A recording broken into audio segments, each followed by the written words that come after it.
Hello, hello. Welcome to What's Working Now. I am your excited, enthusiastic, ever-present host, Katie Richardson.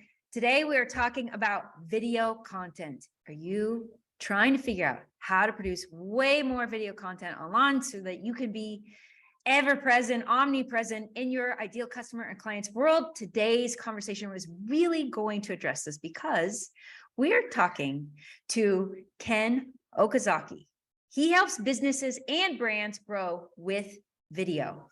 And listen, if that's been a little bit cumbersome, tricky for you, you're in the right place. We're going to make it so easy, simplified, focused, and clear because Ken heads up GoBox Studio. And he also heads up 20X Agency, which together provide everything a business needs to succeed at producing, syndicating, and dominating with video on all platforms. Hello.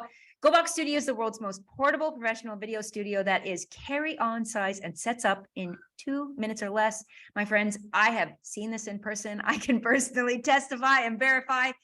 He means it when he says that. Also, 20X Agency takes your videos and curates, edits, and syndicates them across all platforms so that you can dominate your industry without ever having to get tangled in the tech. Again, I've witnessed this. I've seen it. Ken also has an incredible podcast called The Content Capitalist. It's a no BS program featuring conversation with businesses and brands making millions of dollars or more and using content as a key driver for their success. Ken, welcome to the show. Thank you, Katie. Really honored to be here with you. Yeah, you and I met at Traffic and Conversion. You sat down, we started talking, and there was a lot of synergy because one, you're a father of 6. Hello, you got 6 kids. And 2, you have been in this marketing world and now you're exploring into the physical products world, right? You've created this GoBox Studio, which is a product that you saw your agency clients needed. And you were like, cool, let me just go have fun and go create this product. And so there was a lot of synergy and conversation there. And I want to talk today about how somebody can magnify what they're already doing and to share their message, their story, their unique perspective online. And you do have a very unique perspective yourself. So I want to hear from you. Tell us the story of an experience that has really transformed and shaped how you can uniquely view the world today.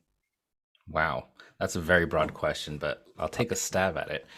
I think that there was a point in time when I started looking at building a business, and that changed everything. When I grew up with my parents being missionaries, and had this very a different mentality around money. You know, the goal in life wasn't to create a business or to create wealth. It was just about giving everything and donating and things like that. Which I think there's a time for that, but I don't think I was cut out for that life. And I somehow got roped into a motivational personal development workshop.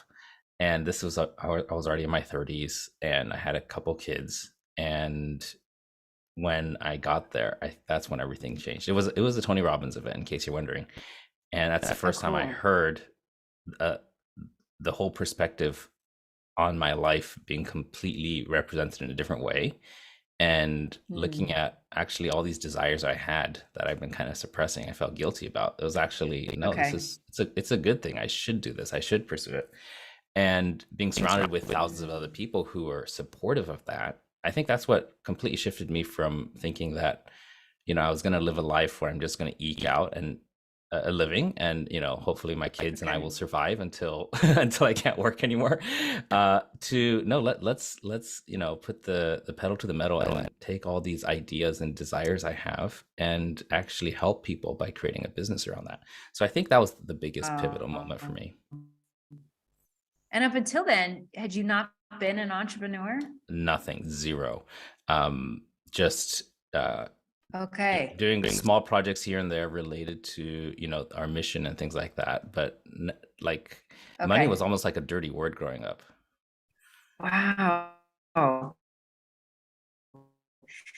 Because I remember you talking about as a child growing up and being frustrated at a young age, I think you said 8 years old, you were like, I want to go a lot faster, and realizing that the Yeah. kids were only going as fast as the slowest kid could go. And, Yeah. you made some pretty bold decisions at a young age, convinced your kids to let you your parents to let you homeschool so that you could move a lot faster.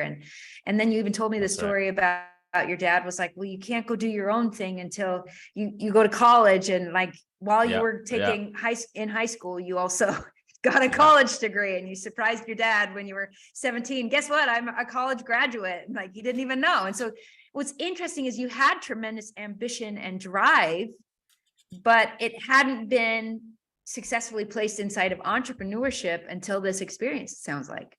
Yeah, that's right.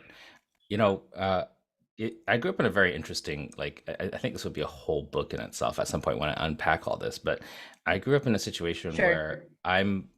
I'm Japanese. I kind of sound American, right?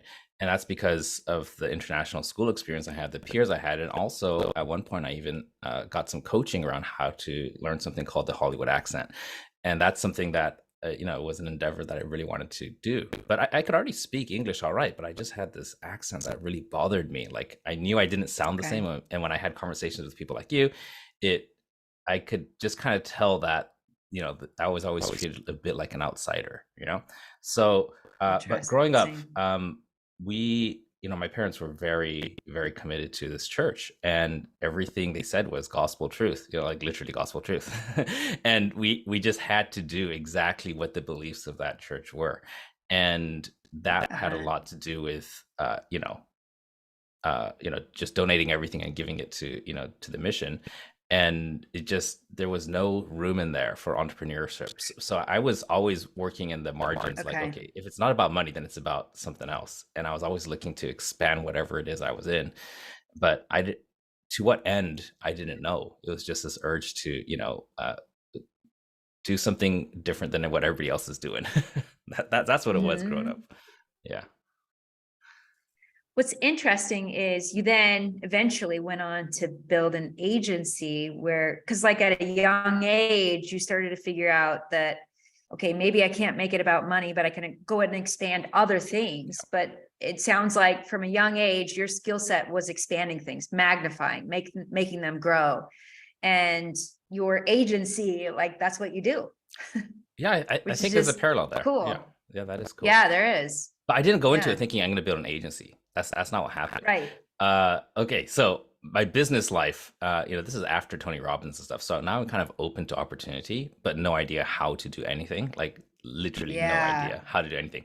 And a friend of a friend, like, I'm at these conferences, I'm networking with people, a lot of business owners, a lot of entrepreneuristic people, and somebody's just like, you should start doing your own events in Japan. Since I speak English and I'm connected to a lot of people, you could, hire some of these speakers and they'll come to your events. And I started out by hosting other people's, like a multi-speaker event. So, because I went to enough, I kind of figured out how it worked. I got some help from people who are already doing it for a while, and they were going to help me with, their systems and just kind of show me the ropes. But I started by, like inviting a headline speaker. We do 3-day events, and we'd have some people that sell, some people who are paid. So I did that for 2 whole years, and that's how I started my first, I think, legitimate business was doing events, because I just wanted to give other people the same experience I had. Eventually, I was involved in, and not by myself. I had other people helping too, like other partners. But we brought Tony Robbins, Robert Kiyosaki, all the headline speakers. And I kind of felt like that runway ran out of road when I couldn't see myself doing it for 5 years. Okay. At one point, I was doing the numbers and I realized we just did the largest personal development in Japan, and we're officially hosting the biggest ones. And I thought, Wow. but I hated it. I couldn't see myself continuing to do it. Though it was not a creative endeavor. It was just crunching numbers and selling against the clock all the time, right? So that's Wow. when I realized, no, I don't want to do this. And I started working on getting out of that business. But what I did instead is my speakers, the people who I hired internationally, who spoke English coincidentally, I said, how when you came to Japan, all those smiling faces, 5,000, 10,000, 17,000 people in the audience, I filled that room for you by marketing with video. And would you like me to help you start doing that globally, not just in Japan? And that's how my agency kind of organically started. And my Oh first my clients were word. these world famous speakers. And that's why I have, a bit of a roster of the who's who I Yeah. happen to have, access to because of the previous business I was in. Which is so wild, Ken, hearing you describe this process. Like you have this awakening moment at a Tony Robbins event where you're like, guess what? There's all these truths about me and what I want that I've been suppressing. And it's time to open up to that. And I need to go start something, but what? And oh, I know, I'll just start by throwing events, which seems so backwards, right? I don't know what I want to do. Therefore, I'm going to put on events and then I'll figure it out, which is so cool. You're hosting these events and you start to realize, oh, the whole putting together the event thing, that doesn't give me life, but what gives me life is marketing. And that piece of it was exciting to you. And there was more upside, it sounds like, for you in that, and more creativity in that. And what's so Yeah. cool is you had developed these relationships with star speakers and big players, and you could go to them and say, hey, guess what? You know, all those butts I put in the seat, that was me. And I can do that for you on a global scale. That's so cool. I love this. I love this. I mean, part of what I'm seeing is this passion and this drive moving you to action, not necessarily knowing what the outcome is of the action that you're taking, but like taking the action to then figure out what it is that you want, which again seems backwards, but it's very ready, fire, aim, right? Yeah. Everything definitely rolled into the next thing. Like I Yeah. went to an event and then I realized, hey, events are cool. Maybe I Yeah. can run. And then someone else encouraged me. And then I started running events. And then I thought Yeah. events are cool to attend, but not to run. and then I thought, well, what's the next logical thing I can do? I said, well, now I've got these access to a lot of people. Maybe I can start helping them. And eventually, I was running a program called 52 and 2 at the time, where I'd help these guys. I'd shoot 52 pillar content videos in 2 days. So we do 52 videos in 2 days. Wow. And what we do is we rent luxury locations. We did LA, New York, San Yeah. Diego, Austin, Texas, London, Bangkok, Tokyo, like Sydney. We did everything. But we'd rent out these locations and we'd get like anywhere from 5 to 10 clients in a row, back to back, 2 days each, right? And they'd Mm. show up. We'd have a full crew there. We'd have, Yeah. catering, makeup artist, you know, So good. and people would show up and they'd be just like, wow, this feels like a TV show. And then the first time someone said that, that clicked, and I was like, I need to make it feel like a major production. And then they'd start Mm. posting and Instagramming about it and stuff, and then word gets around. And now I'm booked up like 6 months to a year in advance. Of I'd rent a location. I'd say, hey, I'm showing Yeah. up here. I got room for 4 more people, and then we're done. And then all the people around there would, be interested. We'd have some conversations, and I'd sell these 2-day packages. And it's one-on-one, and they get pampered and they feel like a Hollywood rock star. And Yeah. then I take a month off. I'm just like, and then we'd organize the files. My team would start editing, and then I'd start preparing for the next one and the next one. So like it was a month off, a month on, and I did this production cycle, Yeah. and that was fun. I enjoyed that. That was very creative. Yeah. Get a lot of one-on-one time with some very you know difficult to access type of people. Yeah. And that was a business model that was very easy to sell. And it's actually something that a lot of people have asked me, hey, could you train me on how to do that? And I Yeah. considered going into coaching and just coaching videographers on, hey, here's how to productize your service. Because Yeah. I felt it was like shooting fish in a barrel. It's too easy. I was like, why are we making all this money and everybody else who's a videographer is struggling? That's what I was wondering. Mm. um, but when COVID hit, that shut that business down. That whole Oh. yeah. What's So so cool hearing this story, Ken, is every time I've ever talked to you, something that I could see that like really excites you and energizes you and you're attracted to is like the creative element, right? And figuring something out and doing something that's never been done before, doing it in a totally new way and creating a beautiful experience. And sometimes when you're a creative entrepreneur, which, technically any entrepreneur needs to be creative, but sometimes when you have that creativity deep into your bones, which full confession, that's me as well. Sometimes when you like making something that didn't previously existed, sometimes I've witnessed other people and maybe even myself like we'll start to create chaos in like once the business starts to get in a good rhythm, we'll start to create chaos. So then it's like, oh, there's another, like in a sense, we're like burning it to the ground so that we can create it again. Have you ever experienced anything like that where you notice yourself almost self-sabotaging or going to create when it's maybe not necessary or maybe not the best business strategy? Have you ever witnessed any of that? I have a confession. I've never Go for it. noticed it on myself What? until well, what you just described there. I've never noticed Yeah. myself doing that. It's my wife who notices. She's like, "Honey, you're doing that thing again." So, in retrospect, it's very clear that I did that many Okay. times in my life, but I Okay. don't see it unraveling as it's unraveling. I think I'm a genius in the moment. You know, Mm, and you see my anything I look at in life, I don't care if it's, a coffee mug or a pen. I yeah. or going to the convenience store and, ordering like buying something across the counter. Everything I see, my mind is always going to, how can this be better? Yeah. Right? And then every now and then I'm going to revisit my systems and my bit team. I'm just like, oh, this could be Yeah. so much better. Okay, Yeah. we're gonna change and everybody's just like, wait, hold on, we just learned it. Like, what, you're gonna change it again? So And that's the sometimes kind of it's thing. even working, right? It's even working and we want to make it better, but it's working. Yeah. Well, I always feel like there's somebody who's younger, hungrier, faster than me, and Uh-huh. they're lurking in the corner, and they're just, dying to grab my spot in something in life. Interesting. And Wow. that's I'm like, well, if I don't improve this now, then they're gonna leapfrog me and I'm gonna get left behind. So I'd better improve it now. But then there's other factors that sometimes I don't take into account when I need to, which is are the resources, the timelines, the training period, the Yeah. the the actual what's the what do you call it? The opportunity cost if I put my effort into Yeah. this versus something else I could be focusing on. Right.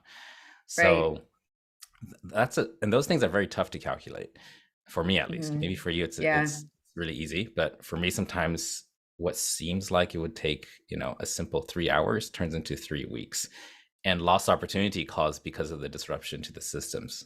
So those are kind of intangibles for me at Hmm. times, because it's it's hard to project what it's all going to actually require emotionally too. What does it Right. require for me and my team to do these things?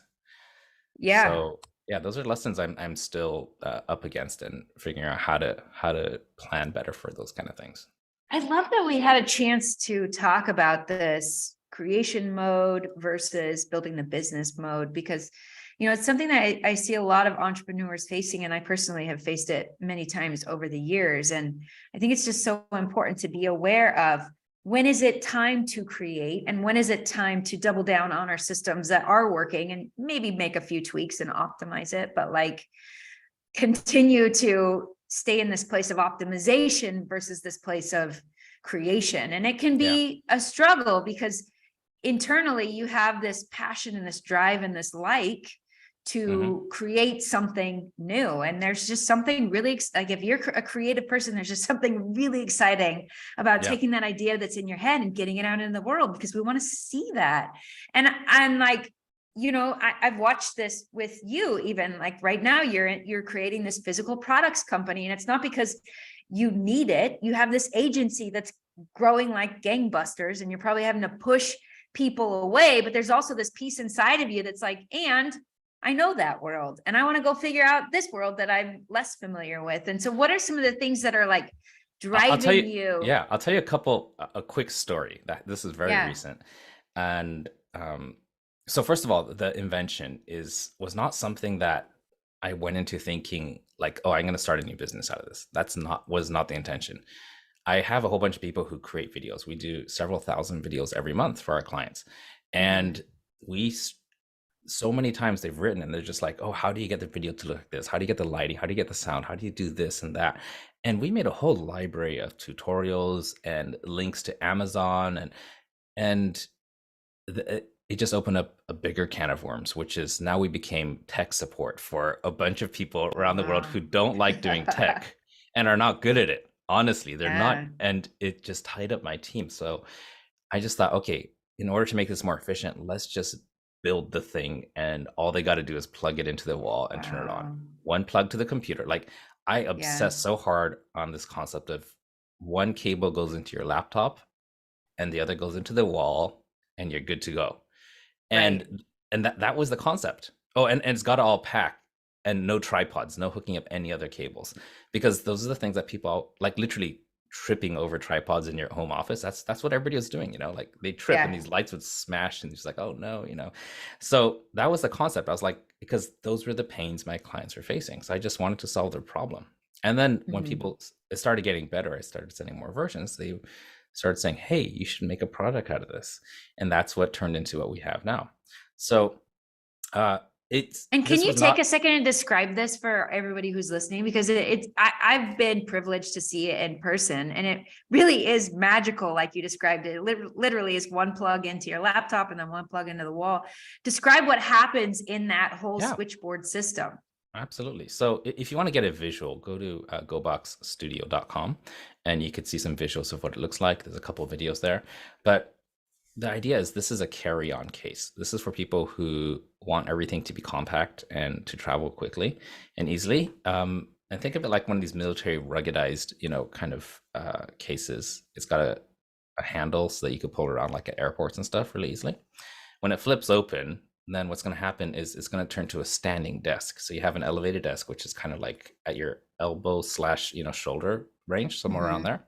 You're going to set your Mm-hmm. laptop up on top of there. There's a switch system where you've got it's going to switch between your camera, which you've got a beautiful camera. If you're watching this video, this is actually the same camera I'm using inside the kit.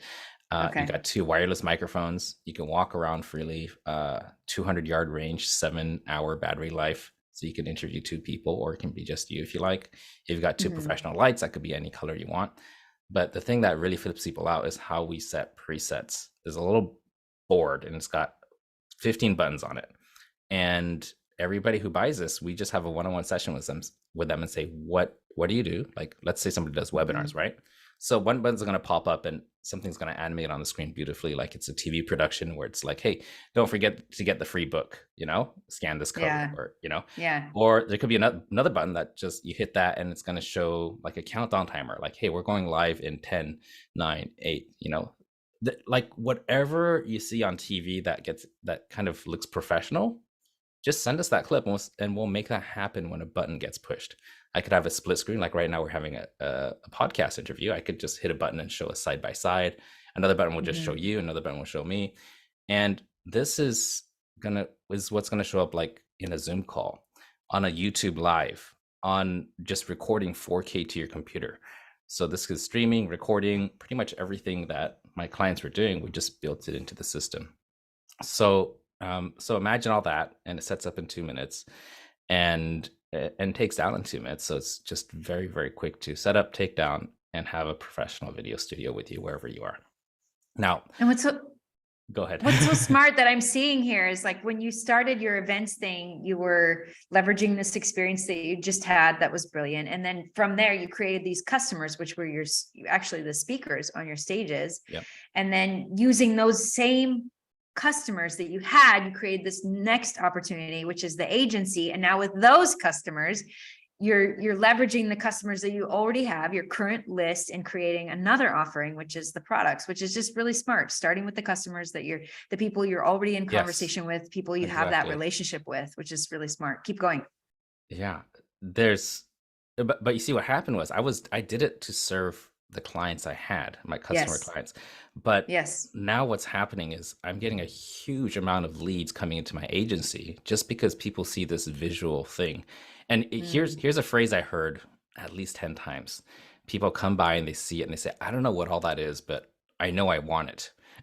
And I love that. I'm just like, wow, I've created the ultimate entrepreneurial shiny object, which is, and so I'm not running ads right now, but I know that when I do, people are going to just stop to look at it, just like, what is that? Because it's a new market category. There is no, Yeah. I've done a lot of research. Nobody is creating something for the consumer market at scale. anything like this. There's a couple of things that look visually similar but have a very, very different application.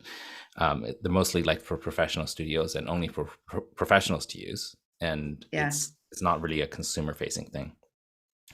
Well, But I was going to and go that's back the real thing quick. that was well, that's the thing that I noticed about this is you know that customer very well, right? Because you've been working with them inside of your agency, you know their Yeah, needs, what they want. And one of the things that you said to me is they do not want to deal with the minutia at all.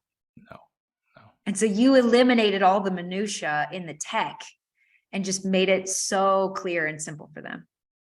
Yeah, I think there's still a long ways to go to Sure. where I'm going to feel like this is the perfect product. But right now, I honestly believe, without any hesitation, this is the best available product for anyone out there wanting a video studio. That's that's got everything, all the bells and whistles, and is easy to use. It's pro level. Yes, it is pro level.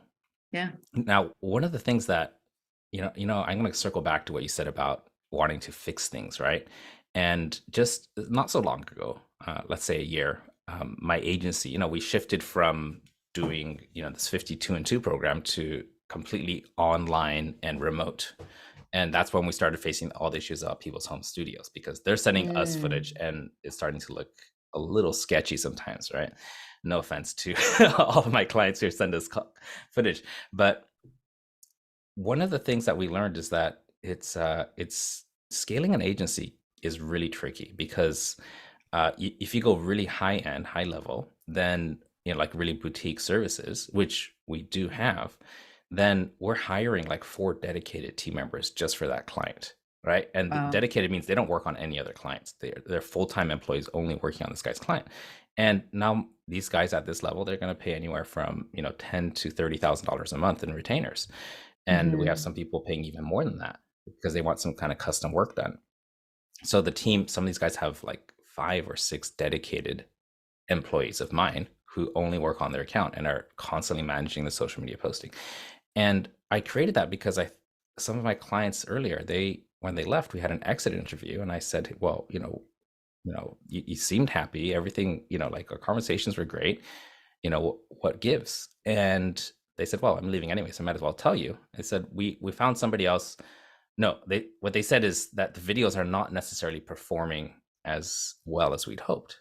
So I went and audited all their stuff. I went and looked through all their social media, and I saw like 100 things they're doing wrong. They don't have a good schedule. They're not posting in the right places at the right time in the right format. The captions were off. There's just so many things. So I thought, okay, instead of me saying, well, maybe we should reduce our costs because our product isn't so good, I just said, no, we're going to take it all over and charge you 5 times more so that we can make sure it works. So I thought I had a moment. Because to be clear, you were creating the content, but then handing it to them, and they were posting. And their team wasn't. And that's where all the incongruency was. Okay. Yeah. So then we took it all over, and then we picked up a few clients, and I was like, yay! I'm the genius that solved the problem. And then I don't know why, but I do this thing where I project 5 years into the future. And I thought, okay, so we have, like 4 clients now paying, a minimum of 10K a month, and some of them a lot more. And I thought, well, if we want to scale this to like $10 million a year, what would it take? And I was like, and I counted the amount of team members I'd need. And I was like, no, this is a nightmare. I don't want to do this. Yeah. So I'm keeping that going, but at the same time, I launched something new. It's the super light version. And I thought, how can I create something that can sell without a phone call, right? That is not going to affect my COGS. There's no cost of goods. Sorry, everything to do with the delivery is only COGS. There's no fixed costs around it, right? So this is a lot of outsourcing and agency and finding other partners to work with, so that if a client leaves, all the costs associated with that client also disappears, so that there's zero risk in ever losing money, as an agency. And so that is something I'm actually launching right now, is this new model. But I don't go into something just thinking, hey, I want to make something new. It's, hey, there's a problem. Let's find a creative way to solve it before the current thing we're doing actually, hits a brick wall, which it might at some point. So I think as I'm talking, I'm kind of unpacking my thought process. everything is like 5 years from now. Where do I see Okay. this going? And I'm like, oh, I Hmm. see this bend in the road, this roadblock, this gap. And then I might create something and hopefully address that before it becomes an issue. So that's why these different services come out, is because I see something potentially derailing my whole company if we don't fix it or replace it by then. Potentially derailing it sometime in the next 5 years. And Yeah. so as you see that, as you look forward, you see how you can make changes today to avoid that derailing sometime in the Yeah. near 5-year So future. it may not even derail if I continue the trajectory, but what I do is I just do the math and say, well, let's say right now that uh, that we 10x our client base in 1 month from now, and I make a big list of everything that will break if that happens, and then I Yeah. think, okay, here's a list of problems I got to solve. Do I want to solve it by tweaking the system I have, or by designing something sleeker and better so that we de-risk a lot of these things? And Mm. I just look at all the things that could go wrong, that will go wrong, and hopefully fix it before it does. Hmm. What's cool about this conversation is I'm really getting to see your thinking process. And what's interesting is my background is in product design, as you know, and there's a lot of design thinking that goes into both product design and just my life. And it's interesting because you ask some very design thinking type questions, which is really cool. And it's this process of reverse engineering, looking into the future and then seeing the outcome that you want and you hope for, and then figuring out how to reverse engineer that, and identifying potential pitfalls and struggles or difficulties. And it starts with asking powerful questions. And so I'm seeing how you have this ability to ask sort of the right question to then engage your mind and your creativity, creative thinking in problem solving right now today. And then you move to action. That's the other thing I've seen about you. You're an action taker. So you ask these questions, you project into the future, you problem solve, and then you almost immediately take action. Sometimes I feel like I'm moving through molasses. It may look fast from the It, outside because you're just seeing the highlights, right? yes. And Well, then yeah. we don't see each other for like 2 months or 3 months, and then I'm doing something else. But like in between, there's just a lot of figuring stuff out and not really doing anything. But yeah, I guess compared to some, I probably move fast. Uh, Yeah, you do. We're a I similar age and you built multiple businesses, right? And you didn't start till you were 30 in those businesses. Oh, it was actually my first business was 2016 is when I actually started. Are you Like serious? I never touched business or was running Wow. anything on my own until 2016. So that's 6 years ago. Yeah, that's when I started the seminar business and just Okay. rolled one thing to the next. And I think with each venture I did, I gained some experience. I think I'm learning with each iteration what I don't like or what I'm not fitted for, and coming closer Mhm. to the full realization of what am I actually going to enjoy doing for a very long time. That's also going to be very profitable. Yeah. Yeah. And the cool thing is you have all of this experience in different modalities and even different customers to be able to, in more of informed way, answer that question. Because Mhm. until you have all of this experience, it's honestly a big guess. And it still is a little bit of a guess, but because you have this experience, you can draw from the wisdom of that experience and make a more informed uh, decision, which Yeah. is kind of fun and exciting. Like there's still so much opportunity for you to like design and create kind of your ultimate business. So with that in mind, Ken, Hmm. you know, you have this obvious talent of helping people to magnify their brand and their message and reach thousands, tens of thousands, hundreds of thousands of people. With that in mind, what is working now? I feel like so much is shifting in the world right now, and Yeah. especially on the platforms. Like I started when Instagram was a new thing, right? And Yeah. I've watched Instagram shift and change. Same with Facebook. My very first Facebook Live, I got over 50,000 views. I hopped on for Amazing. like 2 minutes, and it scared the Well, you've got the bejesus out star of me. power. You're in front of the camera. You've got the sparkly eyes, the great smile, and the high energy personality. And all that really helps. And I think that people don't put enough value in personality. But I want to deconstruct this a little bit because a lot of people, I was obsessing over what's the right strategy, what's the right tactic. And I realized that is the question that gets you into the trap of chasing trends. Like if you are asking what's the best strategy globally, then it's kind of like saying what's the best diet. And now, as you know, everybody has like somebody's on paleo, someone's on the caveman diet, someone's on keto, and there's every flavor of it. But here's the difference. And I just came up with this analogy right now. It's really, actually, I think it's good. I think when it comes to any diet or exercise regimen where you want to look better, the consistency is way more important than the diet you pick. It's way more important. Like, can you do this for 5 years straight? So when I bring on clients now, especially at the higher tier level where we're responsible for their success, or otherwise they don't pay us, you know, like the ones where we're actually managing all their social media for them, I don't come and say, hey, this is what's working and this is what we're going to plug in. We have an interview where I say, I start with, what do you hate doing? What do you hate about marketing and social media? And they're just like, why are we going this route?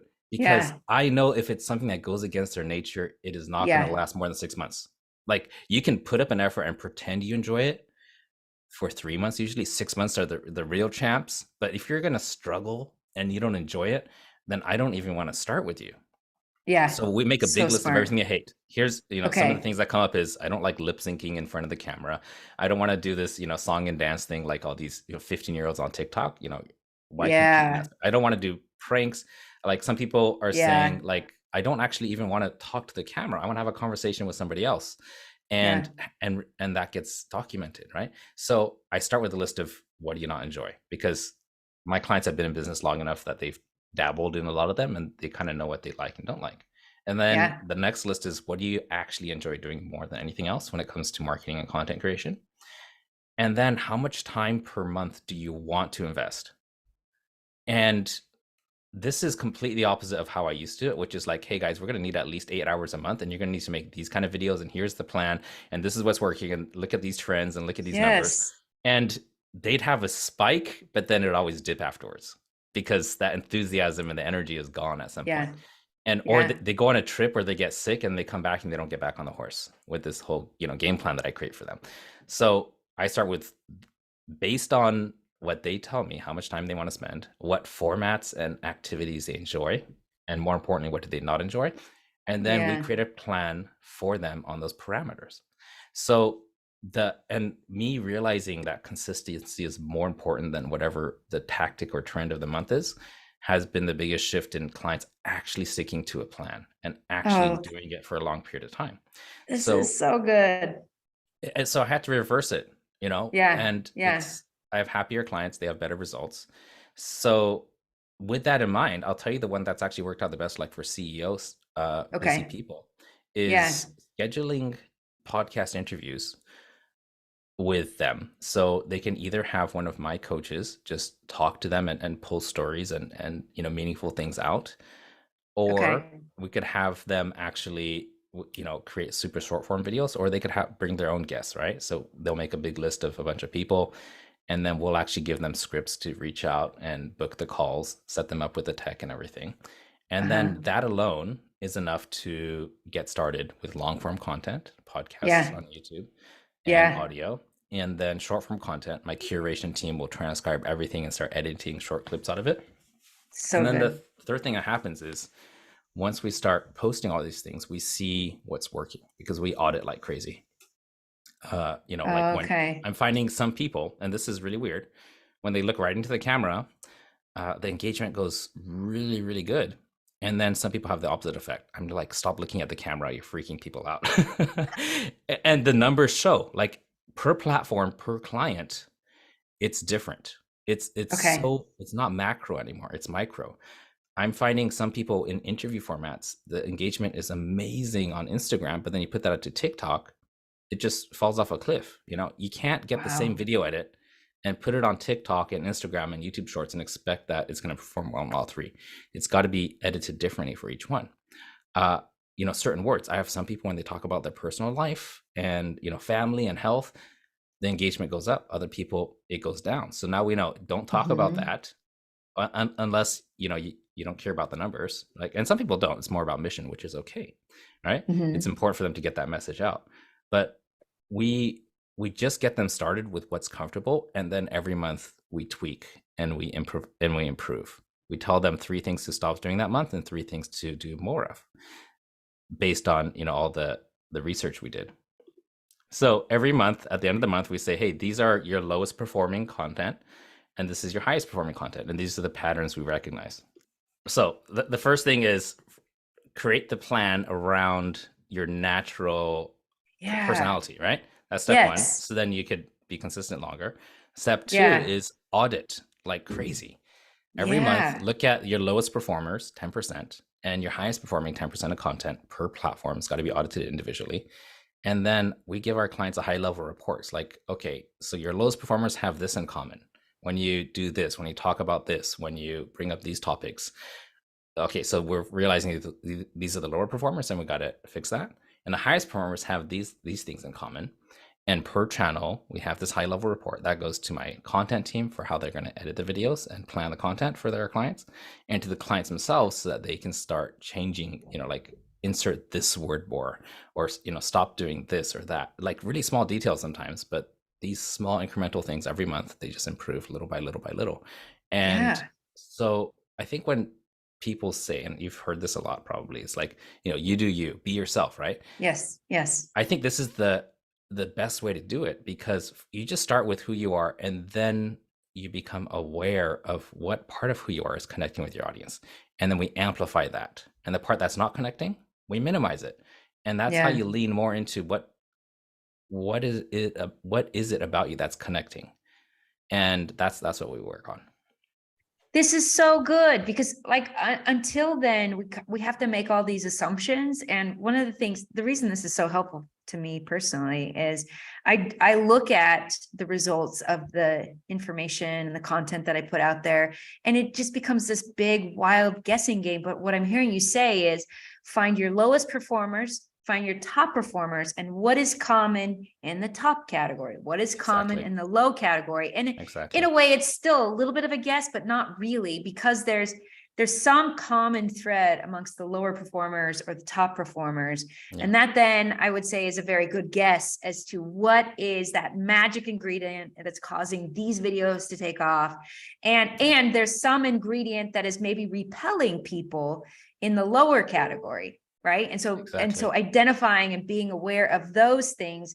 And I think this is a missing piece for me personally. I think a lot of people, right? We're so focused on getting the content out there, getting the content out there. And like, this one worked and that one didn't. Well, what time did we post this one? And what time did we post this one? And like, we're Yeah. looking at a lot of different things, but I haven't considered these more details matter approach of what is that like nuance Yeah. to the successful content, and what is the nuance to the repelling content, Yeah. which is so fantastic. And I love your approach of really working with the CEO. What lights you up? What is the form in which you can share content in a way that it's exciting, it's interesting, it's energizing for you? Okay, cool. Let's build a system around that for you, versus you have to go do these things. And listen, I'm going to raise my hand and say, I've done that. And it is so draining. And I have people convince me, no, Katie, just stick with it and it'll take off. And once it starts taking off, then you'll like it. And I'm like, no, it's going to kill me before that happens. Yes, that's the exact pattern I've seen over and over, and it's Okay. everybody. You don't go Yes.